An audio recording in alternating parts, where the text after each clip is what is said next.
ನಾನು ಬರೆಯುವ ಹೊರಟಿದ್ದೆ. ಪ್ರಣವ್ ವಿವರಿಸಿದ.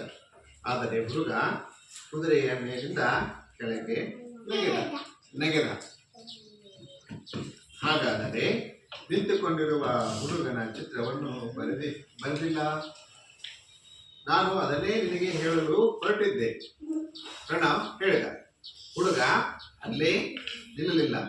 ಅವನು ಗೇಟ್ ತೆರೆದು ಒಂದು ಮನೆಯೊಳಗೆ ಹೋದ. ಒಂದು ಬಾಗಿಲು ಮತ್ತು 2 ಕಿಟಕಿಗಳಿದ್ದ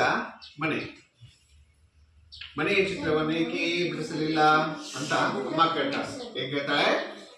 ಮನೆಯ ಚಿತ್ರವನ್ನೇ ಏಕೆ ಬಿಡಿಸಲಿಲ್ಲ ಅಂತ ಕೇಳ್ತಾಳೆ.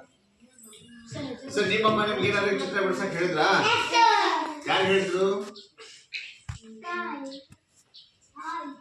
ಏನ್ ಚಿತ್ರ ಬಿಡಿಸಕ್ ಹೇಳಿದ್ರು?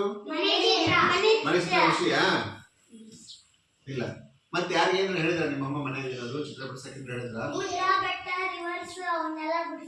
ಬಿಡಿಸಕ್ ಹೇಳಿದ್ರ? ಚಿತ್ರ ಬಿಡಿಸಕ್ ಹೇಳಿದ್ರ? ಬಿಡಿಸಿದೆ ಚಿತ್ರನ?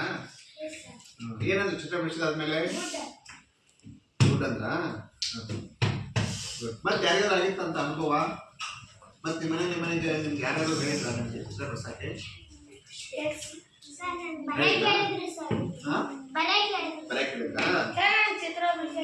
ನೋಡೋಣ ಪ್ರಣಾವ್ ಏನ್ ಮಾಡಕತ್ತಾನಂತ ನೋಡೋಣ. ಓಕೆನಾ?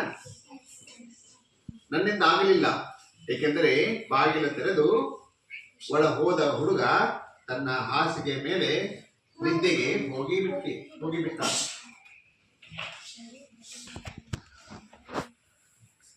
ನಿದ್ರಿಸುತ್ತಿರುವ ಹುಡುಗನ ಚಿತ್ರವನ್ನು ಏಕೆ ಬಿಡಿಸಲಿಲ್ಲ? ನೋಡು, ಅದನ್ನೇ ಬರೆದಿದ್ದೇನೆ. ಆದರೆ ಇಲ್ಲಿರುವುದು ಬರೀ ಒಂದು ಗೆರೆ. ಹೌದು, ಪ್ರಣವ್ ಹೇಳಿದ. ಅದೇ ಆ ಹುಡುಗ ಮಲಗಿದ್ದಾನೆ. ನೋಡಿ, ಕೇಳ್ಕೊಪ್ಪ, ಉದಕ್ ಕಾಣ್ಬೇಕು ಕಳ್ಳೆ ಸರಿ ಕೇಳ್ಕೊರಿ. ನೋಡಿಲ್ಲ ಪ್ರಣವ ಅಮ್ಮ ತುಂಬಾ ಹೊತ್ತು ಜಿರಾಫೆ ಹುಲ್ಲು, ಗಂದು ಕುದುರೆ, ಬಾಗಿಲು ಮತ್ತು 2 ಕಿಟಕಿಗಳಿರುವ ಮನೆ ಮತ್ತು ಮಲಗಿರುವ ಹುಡುಗನ ಚಿತ್ರವನ್ನು ನೋಡಿದಳು. ಹಿಂಗೆಲ್ಲ ನೋಡಿದ್ಲು. ಆಮೇಲೆ ಇದೆಲ್ಲ ಚಿತ್ರ ತೆಗಿದ್ನಾ?